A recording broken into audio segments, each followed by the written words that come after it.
Buenos días, queridos amigos, clientes, colegas y ciudadanía en general. El día de hoy continúo con el desarrollo de este segundo video de la serie sobre la legítima defensa, recordando que en el video anterior ya desarrollamos un poco de los antecedentes históricos de una manera breve.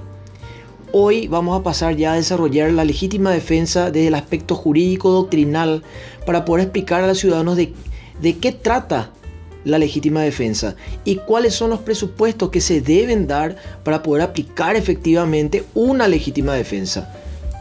Entonces quédate atento, dale like al video, compartir con tus amigos y vamos para allá.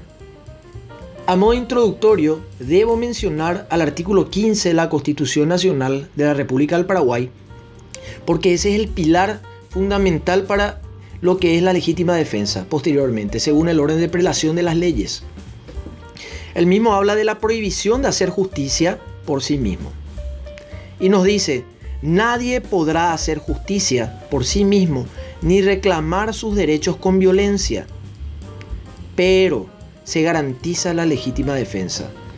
Cuando nosotros estamos hablando de esto, se menciona que ninguna persona o ningún ciudadano puede hacer justicia por sí mismo. No puede aplicar la antigua ley talionis del ojo por ojo, diente por diente, ni tampoco realizar una conducta, ¿verdad?, para reclamar sus derechos empleando la fuerza o la violencia. Eso está prohibido por la Constitución. Pero así también la Carta Magna garantiza nuestra legítima defensa. Hoy vamos a analizar esos presupuestos de la legítima defensa. Entonces, vamos a remitirnos ahora al artículo 19 del Código Penal paraguayo de la legítima defensa y nos dice: no obra antijurídicamente quien realizara una conducta descrita en el tipo legal de un hecho punible cuando ella fuera necesaria y racional para rechazar o desviar una agresión presente y antijurídica a un bien jurídico propio o ajeno. Recuerden estas palabras que luego en breve vamos a desmembrar lo que es este artículo para que podamos entender según bases de jurisprudencia en el Paraguay de la Sala Penal de la Corte Suprema de Justicia, para entender bien cuáles son los requisitos. Y en el siguiente video, desde luego, vamos a estar analizando casos prácticos para poder explicarles más de esa manera cómo se puede dar la legítima defensa y en qué casos no procede a la legítima defensa. Ok, vamos a hablar del concepto de legítima defensa. Es una reacción necesaria, ¿verdad?, para evitar la lesión ilegítima, una lesión ilegítima y no provocada de un bien jurídico. Cuando hablamos de no provocada, significa que en este caso la víctima agredida no debió provocar esa agresión. Es decir, la agresión tuvo que haberse originado por parte de otra persona, pero sin la provocación del agredido. Por otro lado, tiene que ver que esa agresión sea actual y sea inminente, que sea amenazada, el bien jurídico protegido sea amenazado por la acción de un ser humano. Es un derecho fundamental del individuo y que es reconocido por el Estado. Ya mencionamos por eso que la legítima defensa no existía antes de la existencia del Estado, dijimos en el video anterior, porque el Estado es quien garantiza a los ciudadanos el ejercicio pleno de la legítima defensa.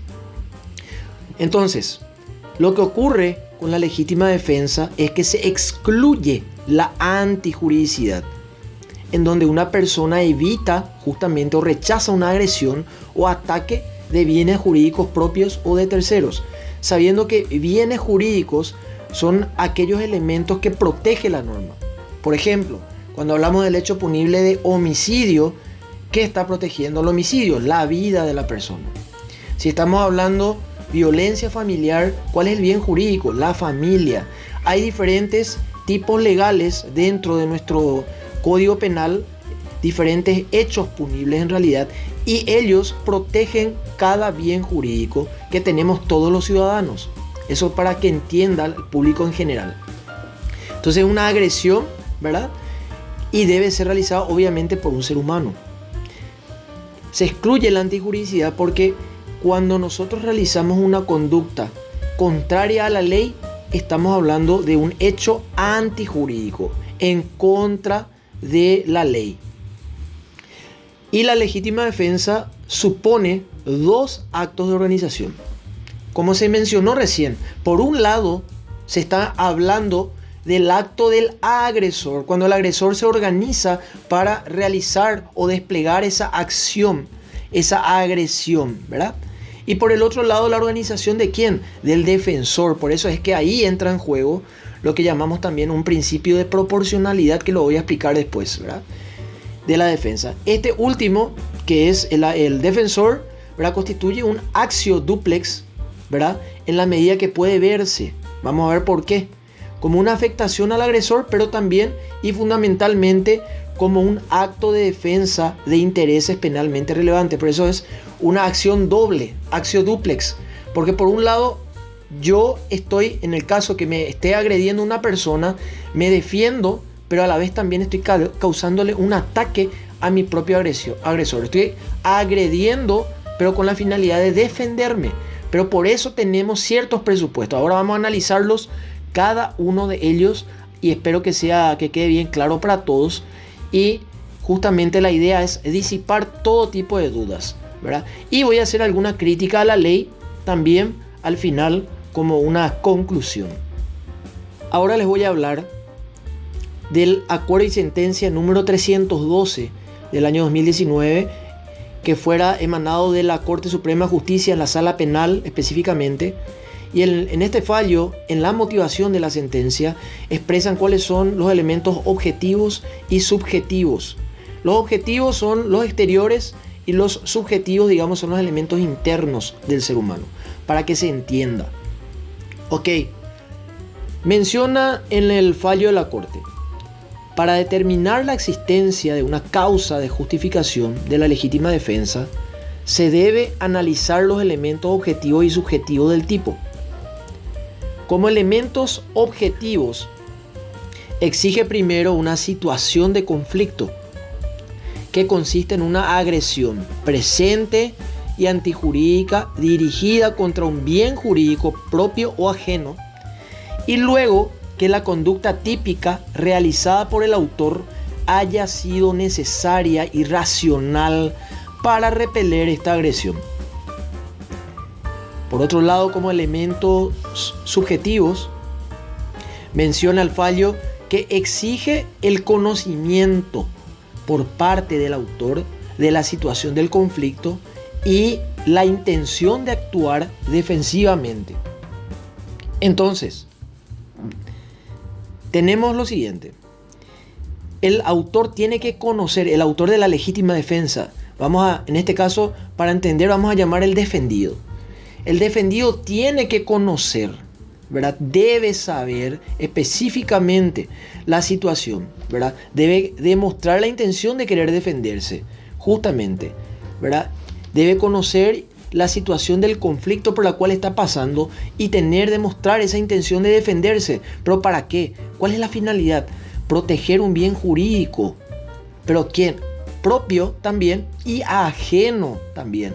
Es decir, si yo veo que están agrediéndole a un vecino, le están por asaltar, y yo vengo a defenderle al vecino, entonces veo que un asaltante le está apuntando con un arma, y yo llego al momento, saco un arma también, procedo a dispararle al agresor, entonces estoy defendiendo un bien jurídico ajeno. En este caso sería la vida de mi vecino, ¿ok? Bueno, entonces el fallo menciona que el sujeto no obra antijurídicamente, ¿verdad?, al realizar una conducta descrita en el tipo legal de un hecho considerado como punible por la legislación penal cuando el mismo fuere. Y ahí entramos en los presupuestos. Primeramente, una parte de nuestro artículo 19 nos habla de que debe ser una agresión, una acción necesaria. ¿Por qué? Una conducta necesaria. Porque cuando es idónea para poner fin a esa agresión que nos está haciendo la otra persona, el otro sujeto, y al mismo tiempo representa el medio menos gravoso a su alcance. Ahí vamos a ver después de qué trata la proporcionalidad. Por otro lado, habla de la palabra racional. Y es cuando no existe ninguna limitación ético-social para su ejercicio. Y esas limitaciones son aquellas que impiden completamente o suavizan esa intensidad con la que la defensa puede ser ejercida.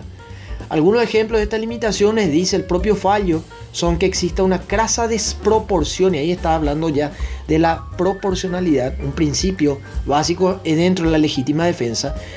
Dice crasa desproporción entre el bien jurídico agredido y el menoscabado para salvarlo. Que el agresor sea un niño o que el mismo autor haya provocado la agresión. Entonces, si vemos que un niño ingresa a nuestro patio, a nuestro domicilio para agarrar algún objeto, alguna ropa, etcétera, algún bien nuestro, nosotros no vamos a sacar un revólver y dispararle. Esa es la diferencia. Tiene que ser proporcional. Vemos el agresor. Ahora también otro factor es cuando el que se está defendiendo de una agresión, pero una agresión que fue provocada por él mismo. Cuando él mismo viene a provocar a otra persona, provoca la ira de la otra persona, provoca que ataque, y al atacarnos nos defendemos y decimos, yo me defendí. Pero eso no es. Entonces ahí ya no podemos hablar de legítima defensa. Justamente ese es un punto muy importante dentro de la legítima defensa. Así también mencionamos que la defensa, menciona el fallo, ¿verdad?, que la defensa es racional siempre que esas circunstancias fácticas del caso concreto no surja uno de estos límites, ¿verdad? Y justamente que ese límite no haya sido sobrepasado. De esto también se deduce, dice el fallo, que si las circunstancias fácticas no indican la posible existencia de alguna limitación, entonces puede asumirse directamente y sin mayor análisis que la defensa fue racional. Si uno de los fundamentos de la legítima defensa es que lo justo no debe ceder ante lo injusto, con lo cual una persona no tiene por qué huir o soportar una agresión antijurídica, estas limitaciones ético-sociales constituyen una excepción, debiendo el autor efectivamente huir si es que puede hacerlo, o dependiendo del caso incluso soportar el ataque. Por eso la aplicación de la legítima defensa depende, digamos, del contexto y de la circunstancia en que fueron realizadas las acciones, tanto del agresor como del defensor. Son dos cuestiones totalmente separadas, diferentes, pero que dependen una de la otra para poder saber si el juzgador va a aplicar o no el derecho a la legítima defensa.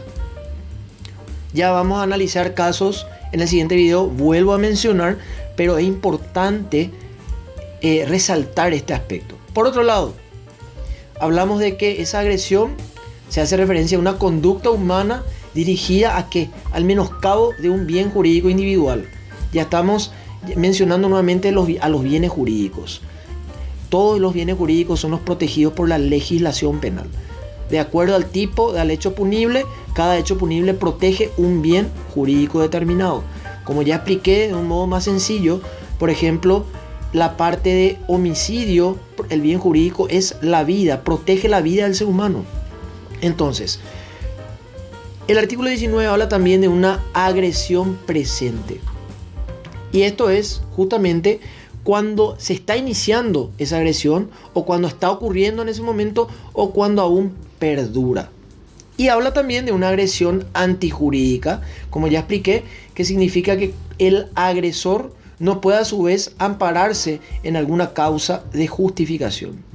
Eso es lo que tenemos que mencionar. Esa es la antijuridicidad dentro de lo que es el derecho penal. Entonces, haciendo un pequeño resumen, estamos entendiendo que la legítima defensa constituye una defensa, cierto, pero que debe tener ciertos presupuestos, ¿verdad?, que están en el Código Penal, artículo 19. Es decir, cualquier persona tiene que conocer, porque muchos familiares, muchos amigos me han preguntado, pero si entra un tipo a robarme en mi casa, yo no puedo matarle. Y dependiendo de la circunstancia, básicamente, no significa que siempre vamos a tener que estar agrediéndole o sacándole la vida porque entró la persona. Se analiza el hecho, pero ahí está la cuestión y una crítica que yo quiero hacer. El ciudadano común que no está preparado mentalmente ni físicamente para repeler una agresión no puede tratar de pensar de manera racional en ese momento. Cuando, por ejemplo, un padre de familia observa que en su propiedad ingresa un sujeto, evidentemente con intenciones de sustraer algún objeto o de poner en riesgo a su propia familia, el único pensamiento que tiene en ese momento es que debe defender a la familia, sin importar el medio. No pone a pensar, no, el artículo 19 habla de que si el agresor ingresa sin ningún tipo de arma, yo tengo que tratar de defenderle a mi familia, mis bienes patrimoniales o lo que sea, o mi bien jurídico protegido. Tengo que tratar de defender con el menor nivel posible sin causar un daño elevado. Y ahí está la cuestión. Un ser humano común y corriente, un ciudadano, no está preparado. No todos estamos preparados para esa situación. Por lo cual, eso es algo que se debe modificar porque sabemos que el derecho es cambiante, las sociedades cambian. Nuestro Código Penal deriva del Código Penal alemán, que fue redactado realmente ya en un tiempo atrás, ya hace muchos años, y eso debe ser actualizado. Porque no puede depender de que una persona reaccione defendiendo sus bienes, su patrimonio, su familia, etc., con una conducta antijurídica, pero es a modo de defensa.